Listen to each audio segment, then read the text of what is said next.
Operation pink की। और इसकी बात इसलिए करने वाले हैं क्योंकि यमुना की लहरों पर गुलाबी जहर तैर रहा है। यमुना के पानी में गुलाबी झाग नजर आने लगा है। सवाल है कि यमुना के हालात ऐसे क्यों हुए?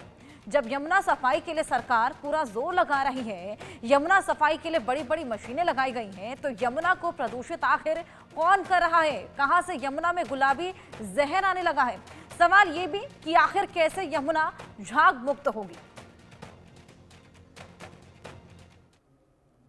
ये देखिए मेरे हाथों में अभी भी आपको पूरा पिंक कलर जो है वो दिखाई दे रहा होगा, और मेरे शर्ट का कलर और मेरे हाथ का कलर लगभग सेम हो गया है, क्योंकि मैंने वो झाग उठाया था और झाग के उठाने के बाद जो झाग सूखा है तो ये कलर आप दिखाई देगा आपको। और ये देखिए ये आपको झाग साफ आपको दिखाई देगा, झाग कैसे बनता हुआ दिखाई दे रहा है। वहाँ से आपको पानी का बहाव तेज है, उसके बाद वो आगे बढ़ता हुआ आ रहा है और झाग पिंक होता दिखाई दे रहा है। और पूरी नदी यहाँ से थोड़े से हम ऊपर में हैं, हाइट पे हैं, तो इसलिए आप और अच्छे से क्लियरली देख पाएंगे कि किस तरीके की स्थिति है। और मेरे दाहिने तरफ आप देखेंगे वहाँ पे पूजा पाठ हो रहा है, क्योंकि यमुना नदी जो है वो एक पौराणिक नदी है। इतिहास में भी इसका वर्णन मिलता है, पुराणों में वर्णन मिलता है, वेदों में वर्णन मिलता है। इस वजह से इस जगह का महत्व जो है पूजा पाठ के लिए ज़्यादा होता है। और फिर वो कचरा जो वहाँ वेस्ट बन करके निकलेगा वो वेस्ट फिर इसमें डाला जाएगा सीधा सीधा, कोई एसटीपी की भी जरूरत नहीं है। अगर रिवर कीपर होता तो उसको रोक सकता था कि आप उस कचरे को यहाँ मत डालिए, लेकिन कोई रिवर कीपर नहीं है, जिस वजह से इस तरह कचरा डाला जा रहा है। क्या लग रहा है कि रिवर कीपर लगाने से कुछ हद तक साफ सफाई हो पाएगी? रिवर कीपर साथ में एक कानून बनना चाहिए। जैसे हम इंसान की हत्या करते हैं तो जेल होती है, उस तरह से एक ऐसा कानून बनना चाहिए कि अगर हम नदी में कोई भी कूड़ा करकट डाल रहे हैं, कैमरा लगाना चाहिए जगह जगह। अगर कोई देख रहा है तो उसके ऊपर FIR हो और वो जेल जाए। ऐसा अगर 10 लोगों के साथ हुआ ना तो ऑटोमेटिक, अगर 10 के साथ होगा तो 100 सुधरेंगे, अगर 100 के साथ हुआ तो 200 सुधरेंगे, 200 के साथ हुआ तो 1000 सुधरेंगे, 1000 के तो लाखों की संख्या ऑटोमेटिक आएगी। तो धीरे उनको डर होगा कि भाई अगर यमुना जी में कुछ डाल रहे हैं तो तुरंत जेल हो जाएगी। तो इसके साथ साथ क्या है कि यमुना जी में कूड़ा करकट नहीं होगा। अब वहाँ पे आप देख रहे हैं पूजा हो रही है, और अभी जितना वहाँ पूजा का सारा सामान निकलेगा उनको पता नहीं है यमुना जी के बारे में। वो तो यमुना जी से बहुत प्रेम करते हैं, वहाँ से ला के यमुना जी में डाल के अपना काम खत्म करके यमुना जी को हाथ जोड़ के चले जाएंगे। आस्था बस आस्था का ही कारण है। लेकिन आस्था के बाद जागरूक होने की जरूरत तो रोज मीडिया में दिखाई दिया जा रहा है, सोशल मीडिया के माध्यम से दिखाई दिया जा रहा है कि भैया यमुना की जो है कि यमुना का ऑक्सीजन लेवल कम हो चुका है, यमुना में हम कुछ भी डालेंगे तो यमुना रिजर्व नहीं कर रही है, उसका नुकसान ही हो रहा है।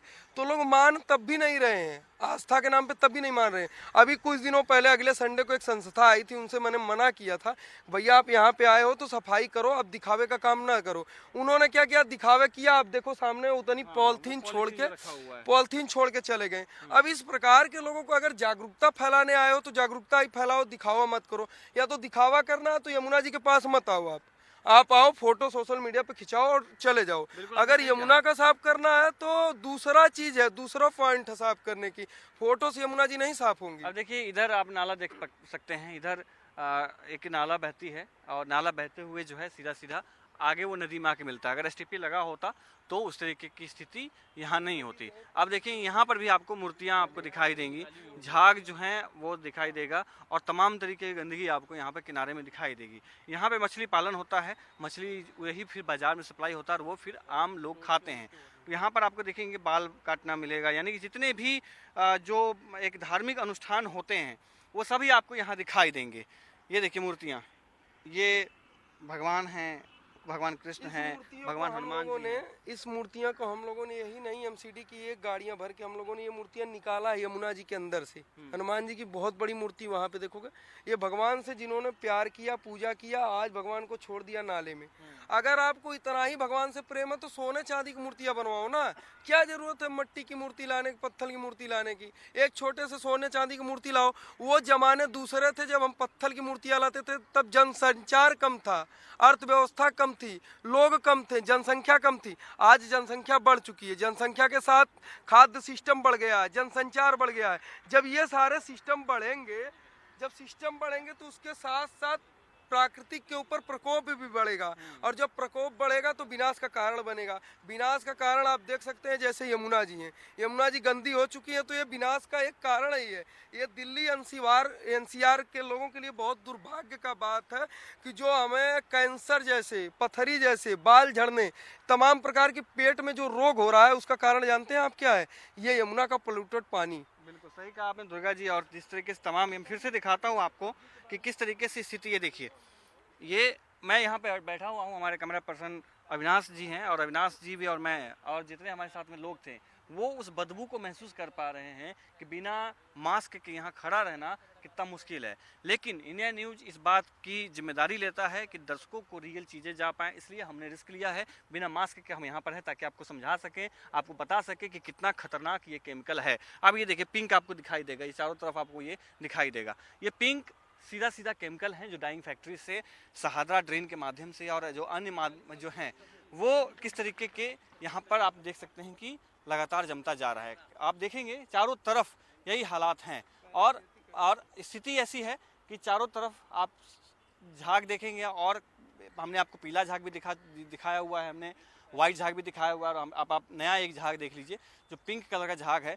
वो दिखाई देता है। और अब देखना आगे यह है कि आगे जो 3 साल आने वाला है, जिसमें कहा गया है कि 3 सालों बाद में यमुना साफ हो जाएगा, देखना यह है कि ये वादे जो हैं कितना पूरा हो पाता है। कैमरामैन अविनाश के साथ में मैं आदित्य कुमार, इंडिया न्यूज़, दिल्ली। बहुत खतरनाक BOD है, 115 BOD है। यमुना नदी को किस तरीके से जो ड्रेनेज सिस्टम है वो दिल्ली वाले बर्बाद कर, दोबारा ट्रेन में COD, ठीक ठीक, जो सारा ना जो कह रहे हो ना वो इंडस्ट्रियल वेस्ट आ रहा है, ये सारा ओखला का इंडस्ट्री का वेस्ट इसी में आ रहा है। ठीक है, इसका ऑन ये 300 है। देखेंगे, अभी करेंगे, आपने बोलिएगा, बोले। यमुना की स्थिति दिन प्रतिदिन खराब होती जा रही है, इतनी जहरीली कि यहाँ पर कोई सांस लेना भी मुश्किल हो जाए, लोग यहाँ खड़े नहीं हो सकते। मैं मौजूद हूँ यहाँ पे और मेरे कैमरा पर्सन अविनाश हैं, और हम दोनों इस बात को महसूस कर पा रहे हैं कि यहाँ पर खड़ा होना कितना खतरनाक है, कितनी बदबू आती है, और किस तरीके से जो दिल्ली के ड्रेनेज सिस्टम है वो सीधे सीधे यमुना में आकर मिलता है, किस तरीके से केमिकल वेस्ट इसमें मिलता है वो मैं आपको दिखाता हूँ। ये अबू फजल ड्रेन है जो पूरे दिल्ली के जो ओखला के साइड के जितने भी इंडस्ट्रीज हैं वो सारे इंडस्ट्रियल वेस्ट इसमें सीधे सीधे यमुना में मिलते हैं। आप देखेंगे ये आ रहा है ड्रेनेज सिस्टम यहाँ से, और ऐसे आकर के यमुना की धारा में वो मिल रहा है। और जो झाग क्रिएट हो रहा है, आप झाग पहली बार देखेंगे कि ये जो झाग आपको पिंक कलर का झाग है, आपने वाइट झाग देखा होगा लेकिन पिंक आपको पहली बार दिखाई देगा। पिंक इसलिए क्योंकि जो केमिकल वेस्ट है जो वाटर से रिएक्ट कर रहे हैं, उसके बाद ये केमिकल जो है रिएक्शन के बाद में कलर चेंज होता जा रहा है। जो पूरे यमुना नदी में जो भी स्थिति होती है ये इन नालों की वजह से ही है। और आप चारों तरफ देखेंगे वाइट झाग आपको दिखाई देगा, पानी की बहती धारा आपको दिखाई दे रही होगी, लेकिन केमिकल वेस्ट की वजह से ये जहरीला जो झाग है वो लगातार जो है बनता जा रहा है। अब ये देखिए ऊपर में आपको ये जो काला साफ दिखाई दे रहा है ये भी केमिकल वेस्ट ही है जो आपको टार जैसा दिखाई देगा। ये देखिए, मैं आपको इसमें हाथ में लेके दिखाता हूँ, ये देखिए ये टार जैसा जो हाल है ये केमिकल है पूरा, और ये मानव के शरीर पे किस तरीके से असर करता होगा डायरेक्टली या इनडायरेक्टली, ये सब भी बहुत ही सवाल निशान खड़े करते हैं कि कितना खतरनाक ये ड्रेन है। अब ये देखिए ये ऊपर से सतह हटाने के बाद जो आपको साफ झाग जो है ये दिखाई देगा। हमारे साथ सचिन हैं, हमारे साथ में NK अग्रवाल जी हैं, दोनों से बात करेंगे। सर सबसे पहले आपसे बात करेंगे क्योंकि आप सालों से दिल्ली में रह रहे होंगे, और इधर ये देखिए इधर ये खेती हो रही है, क्या असर पड़ रहा होगा इस खेती से उस पे? ये पूरा जहर है एक तरह से। ये खेती में जो गंदे पानी से जो सिंचाई होती है, जब फल खाते हैं, इनके जो सब्जियां खाते हैं घरों में, उनसे ही कैंसर की बीमारी पैदा होती है। जब हम पहले देखते थे यहाँ पे इतनी हरियाली, इतने अच्छे अच्छे खेत होते थे, सब्जियां जाती थी पूरी दिल्ली के लिए, नोएडा के लिए, और आज ये दृश्य देख करके इतना मन द्रवित होता है कि आज हमने यमुना जी को क्या बना दिया। इसके स्वयं हम खुद जिम्मेदार हैं। जब तक पब्लिक खुद अवेयर नहीं होगी तब तक ऐसा कुछ नहीं हो सकता। गवर्नमेंट को और पब्लिक को मिलकर ये काम करना पड़ेगा। देखिए आपकी ह्यूमन और जो केमिकल वेस्ट किस तरीके से मिलते हैं यहाँ पे, मेरे हाथ में देखिए, मेरा हाथ आप पूरा पिंक देखेंगे, मेरे शर्ट का कलर भी सेम उसी कलर का है और मेरे हाथ का भी कलर वही है। हालांकि मैंने होली नहीं खेली है, ये होली का कलर नहीं है, ये मैंने जो पानी छुआ था ये उसका असर है। मेरे हाथ पे पूरे आप देख सकते हैं किस तरीके से स्थिति है। सचिन आप इधर आइए जरा। सचिन, आप यमुना पे काम कर रहे हैं और ये खेती इधर से देख रहे हैं हम, केमिकल वेस्ट हमने दिखाया, नाला हमने दिखाया, हमने उस गांव को भी दिखाया है जो गांव किस तरीके से प्रभावित है यमुना और हिंडन के खराब पानी की वजह से, हर घर में पथरी और कैंसर की दिक्कत है। ये खेती अगर हो रही है, आम लोगों को क्या फर्क पड़ रहा होगा? देखो कहीं ना कहीं हम इसको डेली यूज में अपना यूज करते हैं, क्योंकि ऐसा कोई घर नहीं होता है जहाँ पे खाना ना बनता हो, और ये सब्जियां हैं कि किसी न किसी रूप में हमारे घर तक पहुँच रही हैं, और ये सब्जियां पेस्टिसाइड तो ऑलरेडी यूज हो ही रहा है। दूसरा जो ये सिंचाई के लिए जो पानी यूज कर रहे हैं, तो इसी नदी और नाले का एक तरफ आपके नाला है और दूसरी तरफ नदी है, और ये नाला इतना ज़्यादा खतरनाक है कि इस टाइम ये तीसरे नंबर पे सबसे ज़्यादा जो केमिकल COD जो है सबसे ज़्यादा इसी का बढ़ा हुआ है। अच्छा, सीओडी मतलब कि chemical Chemical oxygen oxygen demand, जी। यानी कि पूरे दिल्ली में इधर ये ओखला पड़ता है। या मैं यहाँ दिखाऊंगा, हमारे कैमरे पर्सन आपको दिखाएंगे, अविनाश भाई आपको दिखाएंगे कि ये ड्रेनेज है और ये चारों तरफ जो आपको दिखाई दे रहा होगा, ये जो पूरे ओखला साइड का जो इंडस्ट्रियल इलाका है उसका जितना पानी है, जितना केमिकल है वो यहाँ आता है और उसका जो असर है ये झाग आप साफ दिखाई दे रहा होगा आपको। और सीओडी यहाँ का सबसे ज़्यादा है। और तीसरे नंबर पे साहिबाबाद हाँ। और सादरा ड्रेन के बाद तीसरे नंबर पे सबसे ज़्यादा इसी का COD बढ़ा हुआ है। सीओडी अब मैं आपको दिखाता हूँ सहादरा ड्रेन भी जस्ट यहाँ से दूसरे तरफ, अविनाश भाई उधर की तरफ दिखाइएगा, वो जो इलाका है, वो जो आपको बड़ी बिल्डिंगें दिखाई दे रही है, जो इलेक्ट्रिक पोल दिखाई दे रहा है, उस साइड में सहादरा ड्रेन जो है आकर के मिलता है। यानी कि दो बड़े सीओडी के वाले जो नाले हैं वो यहीं पर आकर के मिलते हैं, जिसकी स्थिति आप साफ देख सकते हैं। तो सचिन, एक बात बताइए कि सीओडी क्या असर पड़ रहा होगा मानव के शरीर पे, या जो भी केमिकल रसायन कितना ज़्यादा है आप खुद देख सकते हैं कि अपने हाथ आपको कुछ देर में अगर आप इसको नहीं करेंगे, ये सारे आपके स्किन में रैसेस हो जाएंगे। लास्ट टाइम आपकी जो वीडियो थी जो अक्टूबर में, उसके बाद आप मेरे से बेहतर तो आप ही बताएंगे उस टाइम आपके साथ क्या कंडीशन है। हाँ, वो मेरे ख्याल से 3 5-7 दिन तक तो आप दिखे भी नहीं थे मार्केट में। तो सीधे से समझना पड़ेगा ना, देखो आप लोगों को समझना पड़ेगा, एक छोटी सी चीज़ है ये, आप लोगों को आवाज़ उठानी पड़ेगी, क्योंकि आप लोग खुद आवाज़ नहीं उठाएंगे तो आपकी आने वाली पीढ़ियाँ बहुत ज़्यादा, जैसे आपके पूर्वजों ने हमें दिया वो हम अपने आने वाली पीढ़ियों को नहीं दे पा रहे हैं। दूसरा, सरकार अपने स्तर पर काम कर रही है, बट सरकार के इस तरह से काम करने पे कुछ नहीं होगा जब तक एक तरफ से सरकार ब्लॉकेज लगा रही है, दूसरी तरफ से वो पास आउट हो जा रहा है। तो आपको दोनों तरफ से ब्लॉकेज लगाने होंगे, आम जनमानस को भी सहयोग करना होगा, सरकारों को भी सहयोग देना होगा, साथ साथ अपनी टेक्नोलॉजी को बढ़ाना होगा, क्योंकि अब जो टेक्नोलॉजी है बहुत पुरानी टेक्नोलॉजी पर आप काम कर रहे हैं कि समय के साथ साथ जब उस जमाने में क्या था और आज के ज़माने में क्या है। सबसे बड़ा आपको ध्यान देना पड़ेगा आदित्य भाई, मैं बताता हूँ, क्योंकि आपके ड्रेनेज सिस्टम की जो क्वालिटी और क्वांटिटी है बहुत ज़्यादा है, इसकी कैपेसिटी को आपको ठीक करना होगा, और जो अनट्रीटेड है इनको आपको कैपिंग करानी पड़ेगी। एक बात की बहुत अच्छा आपने बात कही कि अनट्रीटेड, मैं आपको दिखाता हूँ, मैं कोई डब्बा लेकर के दिखाता हूँ। ये देखिए, ये देखिए, ये घर का कचरा है, ये कोई ये पता नहीं क्या अचार है, ये अचार है, ये लोगों ने अचार जो यमुना मैया को दिया है, और यमुना मैया ले नहीं रही है, वापस जो है किनारे पे धकेल दे रही हैं, यमुना मैया ले नहीं। तो दर्शक इस बात को समझे कि जो भी आप दे रहे हैं वो असर जो है उसका कुछ खास नहीं पड़ रहा है, वापस दे रही हैं आपको। ये है। अब देखिए, किसी भी नदी में जिसको जीवन का दर्जा प्राप्त है और उस नदी में आप इस तरह से केमिकल से कुछ भी मिला रहे हो, आपको सबसे पहले अपने ड्रेनेज सिस्टम की जो कैपिंग है वो करनी पड़ेगी। ड्रेनेज में मिलने का तरीका ये होता है कि आप उसको पहले फिल्टर कर ट्रीट करें, उसके बाद मिलाएं।